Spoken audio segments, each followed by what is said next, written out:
గారు అన్నదానికి ఒకటి, రెండోది అదే మానవత్వం గౌతమ్ మానవత్వం సమస్య ఏంటంటే రాక్షసత్వం అని మాట్లాడారు నేను జగన్మోహన్ రెడ్డి. చంద్రబాబు నాయుడు గారు కానీ మీరైనా నేనైనా లేకపోతే ఈ సమాజంలో పౌరులందరూ గౌతమ్ గారు కానీ లేకపోతే మన సోదరులందరూ కలిపి కోరుకున్నది సమాజ అభివృద్ధి, రాజకీయాల్లో కొంత నిజాయితీ తత్వం.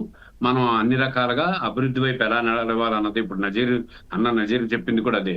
కానీ జగన్మోహన్ రెడ్డి ప్లాట్ఫారం వేరు, ఆయన పాఠాలు వేరు, ఆయన పుస్తకం వేరు, ఆయన ఆలోచన విధానం వేరు. ఆయన ఏం చేస్తున్నా కరెక్టే, కానీ మరి ఆయన అడ్డగోలు సిలబస్ పెట్టి కాదు, గౌతమ్ గారు అడిగిన దాంట్లో ఆయన సిలబస్ ఎందుకు అమలవుతోంది, ఆయనకు అధికారులు ఆయన ఎందుకు హెల్ప్ చేస్తున్నారు?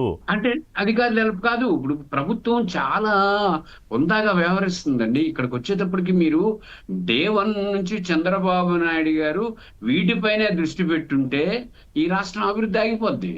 అరాచకం కన్నుతోటే తీయలేము, వేలుతో పొడిచేయలేము. కాబట్టి తీవ్రంగా వస్తున్నప్పుడు గౌతమ్ గారికి కానీ లేకపోతే మీకు కానీ లేకపోతే నజీర్ అన్నకు కానీ అందరికీ తెలుసు ఎక్కడ వదిలిపెట్టదు. కానీ జగన్మోహన్ రెడ్డిని ఏమాత్రం ఆపుతున్నా దాన్ని మళ్ళా చిలవల పొలవలు చేసి కోర్టులకు వెళ్ళి ఇదిగో నేను వెళ్తానంటే వెళ్ళడం లేదు, ప్రజాస్వామ్య వ్యవస్థలో నాకు హక్కు లేదా, నాకు చేయలేదా అని అనే పరిస్థితి ఒకటి. గౌతమ్ గారు చెప్పిన ఒక మాట నేను ఏకీభవిస్తాను. చంద్రబాబు నాయుడు గారు అడ్డుకునే కన్నా, చంద్రబాబు నాయుడు గారి నుంచి ప్రభుత్వం ఒక ప్రకటన చేసే కన్నా ప్రజా సంఘాలు, పౌర సంఘాలు వీటిపైన కోర్టులను ఆశ్రయించాలి. ఈ రాష్ట్రంలో అది పెద్ద లోపం కనిపిస్తోంది.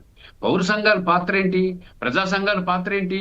ఈ రకమైన డిస్టర్బెన్స్ ఎవరు కల్పించినా, నాట్ ఓన్లీ జగన్మోహన్ రెడ్డి, లేకపోతే చంద్రబాబు నాయుడు, లేకపోతే పవన్ కళ్యాణ్, లేకపోతే లోకేష్, ఎవరైనా సరే ఇలాగ ర్యాలీలు చేసి జనాలను ఇబ్బంది పెట్టి రోడ్ల మీద ఎంతో మందిని ఇబ్బంది పెట్టి ఇప్పుడు జగన్మోహన్ రెడ్డి నిన్న యాత్ర అంతా జరిగింది. ఎన్ని అంబులెన్స్లు ఇబ్బంది పడ్డాయండి? దాన్ని ఎవరు రికార్డ్ అంబులెన్స్ చేశారండి? లాగిపోయాయి, ఆర్టీసీ ప్రభుత్వం బస్సులు ఆగిపోయాయి. ఆగిపోయాయి కదా. ఎంతమంది ఇబ్బంది పడ్డారు, ఎంతమంది ప్రయాణికులు. ఇది ప్రజా సంఘాల పాత్ర. ఇది ప్రజా సంఘాలు ప్రభుత్వం పట్టించుకోకపోతే ప్రశ్నించగలిగే పరిస్థితి వస్తేనే కానీ అన్ని రాజకీయాలు అంటే చేస్తారు. బాబ్జీ గారు అట్లా కాదు, ఇప్పుడు ఒక వ్యక్తి ఒక వ్యవస్థని డిస్టర్బ్ చేస్తున్నాడు అనేది కదా చాలా పెద్ద విషయం ఇక్కడ. కరెక్టే. అతను ఎవరు దాన్ని అతను ఎంత చేస్తున్నా ఇప్పుడు ఏమైపోయిందంటే సమస్య, తప్పు చేస్తే ఇది తప్పు అనే సమాజం తగ్గిపోయిందండి.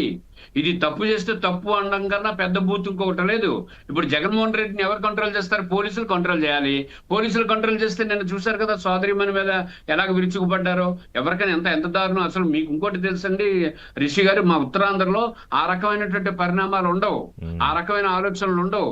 చాలా ఒళ్ళు దగ్గర పెట్టుకుని ఉంటారు. రాజకీయ పార్టీల్లో ఎంత బాగున్నా వ్యక్తిగత కక్షలు కానీ లేకపోతే వ్యవస్థని నిర్వీర్యం చేసే ప్రయత్నం కాదంటే శృతి మించిపోతున్నారు. చూసారు కదా. ఇప్పుడు వీళ్ళని ఎక్కడో దగ్గర ఆపాలి కదా. ఆపకపోతే ఎంత ప్రమాదం అండి. ఒక మహిళ పైన ఆమెంతటా ఆమె ఇద్దరు కానిస్టేబుల్ గాయపడ్డారు తోసేస్తే.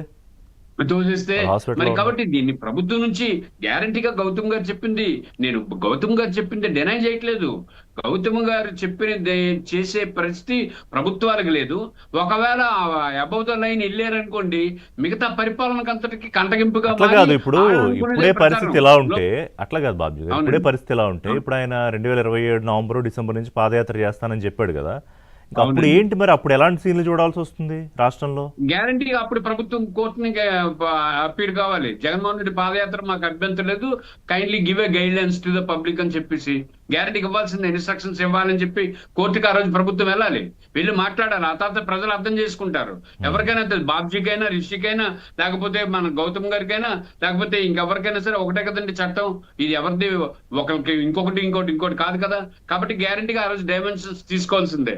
కానీ ఇప్పుడు ఈ రోజు ఇలా జరుగుతున్న కార్యక్రమాన్ని ఆపేశారంటే ఇదో పెద్ద రచ్చ, ఇదో పెద్ద రాజకీయం. నజీర్ అని చెప్పినట్టు ప్రతిదానికి అడ్డగోలుగా మాట్లాడడం జరుగుతూ ఉంటది. కాబట్టి ప్రభుత్వం ఆ రోజు జగన్మోహన్ రెడ్డి పాదయాత్ర డిక్లేర్ చేసిన వెంటనే ప్రభుత్వం న్యాయస్థానాన్ని సంప్రదించాలి. న్యాయస్థానంలో పూర్తిగా న్యాయస్థానం డైరెక్షన్ మేరకు ఆ పాదయాత్ర జరగాలని చెప్పి పోలీసులు కూడా చెప్పి ప్రయత్నం చేయాలి. ఎందుకంటే వాళ్ళ ఎజెండా చాలా స్పష్టంగా ఉంది. గౌతమ్ గారు మాట్లాడే ముందు నజీర్ గారు, మీకు ఒక ప్రశ్న ఉంది నాది.